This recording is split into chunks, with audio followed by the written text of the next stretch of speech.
Well, I think the summit, from my perspective, was really quite successful for Georgia. I think as the middle corridor is developing, I think you'll see some countries that will emerge with convening power. Can they bring the other countries together to discuss the issues of common relevance? And I've seen this in other areas of the world where certain countries have been able to bring the other countries within the region in, and that has put them in a very important role and position in terms of the flow of what goes on in that region. I think Singapore is a very good example of that in the Asia Pacific region, for example. And so Georgia's very well positioned. People like coming here. It's a terrific country to spend some time in, the food, the wine, but I think also geographically the proximity and some of the policies of the government in terms of development have put it in a position of being perceived as being a leader in innovation and development within the next generation of the financial system.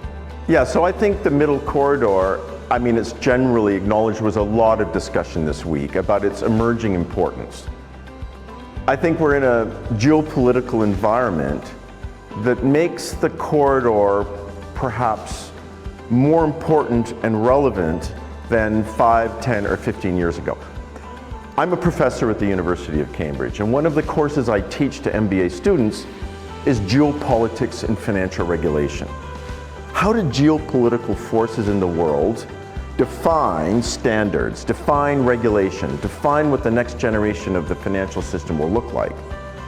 And so if I look at the middle corridor region and its importance in the context of geopolitical developments, I think it's very, very important. And as I mentioned before, Georgia has an important place within that in terms of its own stance on innovation and its relationships with other countries within the corridor.